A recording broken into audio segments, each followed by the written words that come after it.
Што ако не се исполнат овие барања до 18 јуни?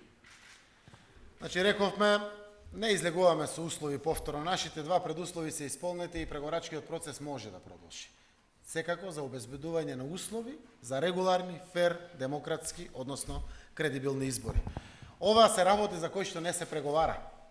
За правдата не се преговара.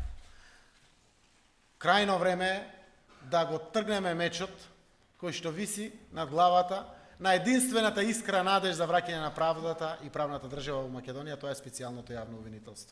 Очекуваме до 18 јуни Уставниот суд да ја потврди уставноста на Законот за специјално јавно обвинителство и истовремено до тогаш да бидат ослободени од притвор луѓето кои што протестираа и да престане хајката против демонстрантите. Тоа се работи кои што се подразбираат доколку сакаме навистина договорот од Пржино да остане во живот. Ако не, најверојатно тој повеќе нема да биде облигаторен за никого во државата.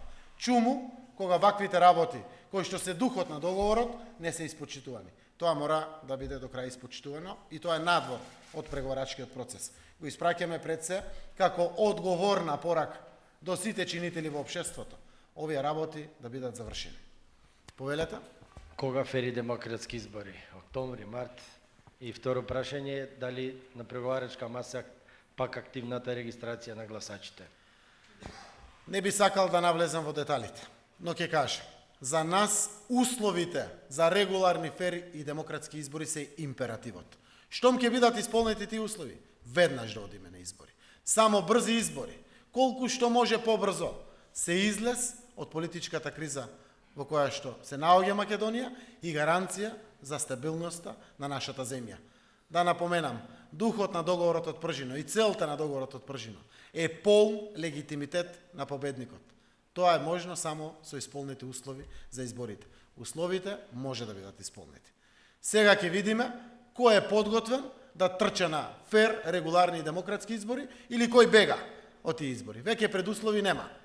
На седнување на маса постојат неколку варијанти. Активната регистрација и неколку други варијанти. Потребно е само политичка подготвеност од чинителите тоа да се заврши. Крајно време е Македонија да излезе од кризата, а тоа е преку регуларни, фер и демократски избори.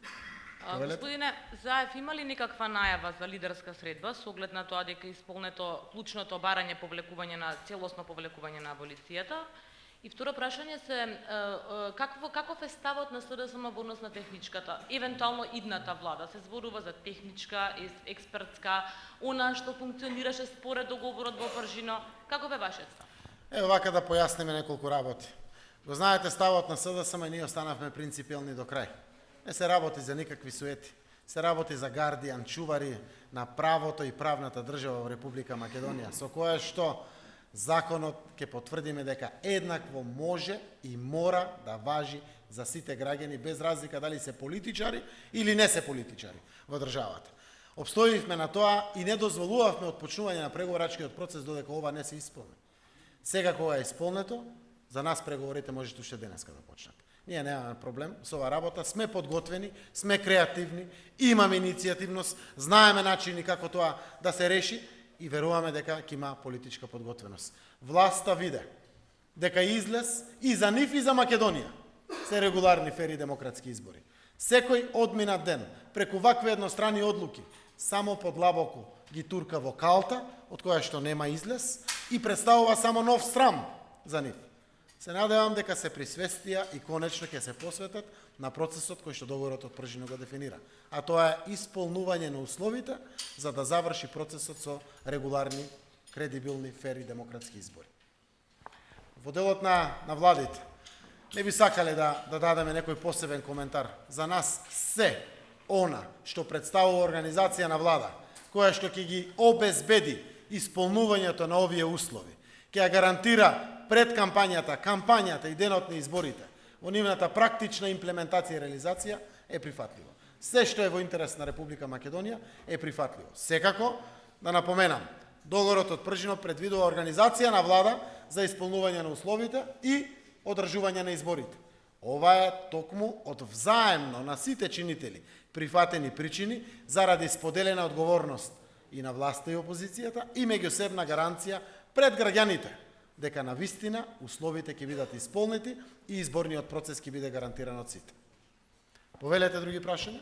Господине Заев, првиот обид за договорот од Пржино пропадна. Власта не го држеше зборот. Се надевате дека пак со преговори ќе може да успеете нешто и дали веќе една година по објавување на бомбите, 50 дена на протести, нема ништо променето, дури се врати старата власт, никој не сноси одговорност.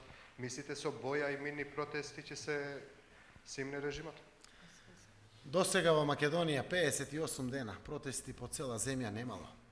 Тоа е сериозна порака која што е испратена до сите. Овие протести се здрави за општеството. Точно е, болно е, тешко е, трае процесот, кризна состојба е за сите. Но меѓу другото ова е здраво за општеството. Овие граѓани ќе се ја чуваат својата Македонија од било која идна власт. Сето она што се случува во Македонија е од полза на Македонија.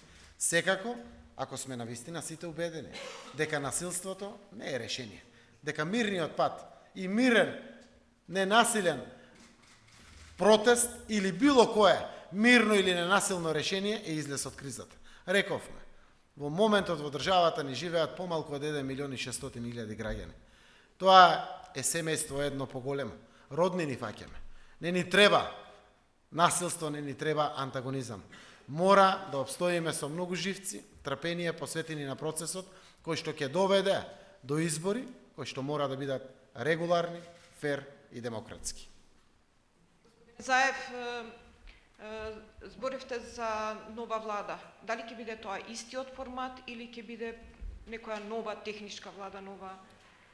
Веќе одговорив на тоа прашање. Каков е форматот, дали се истите министри? Организација на влада во која што секако ќе бидат гарантирани исполнувањето на условите. Гарантирани пред кампањата и кампањскиот процес и денот на изборите е тоа која што е суштината и содржината на тој дел од договорот од Пржино. За нас, ако постои можност за експертска влада, е прифатлива. Ако постои можност за национален спас, реформска влада, техничката влада да се врати или било што ќе ги исполни тие цели, е отворено за разговор и немаме апсолутно никакви предрасуди или било какви скриени намери. Единствено целта е условите за изборите мора да се исполнат со организација на влада за таа намена, а секако да продолжи во делот на кампањата и денот на изборите. Господин Заев, може ли малку појаснување околу тоа? Мислам дека на колегата не беше баш прецизен одговорот. Барате влада која ќе биде 100 дена пред избори, кога треба да се формира таа влада, согласно Пржинскиот договор, дали ќе биде формирањето 100 дена или претходно би била формирана таа влада која што поставувате како услов? Тоа е едно од прашањата и второто прашање кој мислам дека исто така би било добро за одговор е она прашањето кој постојано ве прозиваат, а тоа е дали ќе побарате повлекување на аболицијата за глоба, согласно тоа дека нели сега законска можност предвидува законот и вие неколку пати си јасните дека ви направите таква чека. Благодарам. Договорот од Пржино е многу јасен. Вели 100 дена за минување на премиерот и доаѓање на нов премиер. 6 месеци организација на влада за исполнување на условите и организирање на изборите. Таму вели од 20 октомври до 24 април. Тоа се 6 месеци.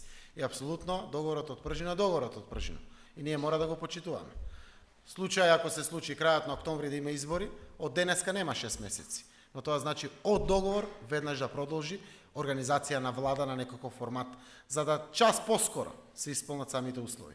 Од тука остануваме на тие аспекти кои што веќе ги кажав за можните комбинации на организација на влада за изборите. Истовремено за второто прашање, неколку пати давам одговор. И уште еднаш, еве официјално повикувам. Го повикувам Ѓорги Иванов. Ако постои уставен и законски можност да ја укине аболицијата, дадена пред 8 години за случајот Глобал, тоа веднаш да го направи. При тоа потенцирам, криминалот во Глобал е само во главата на Никола Груевски. Криминалот во Глобал не постои. Тоа е првото јавно-приватно партнерство во Македонија, првиот проект награден за најдобра практика во Македонија и тоа целото е познато на македонската јавност. Но уште еднаш да нема дилема. Ако постои уставна и законска можност, јавно го повикувам Ѓорги Иванов да ја укине аболицијата за случајот Глобал. Повелете други прашања? Ви благодарам на сите.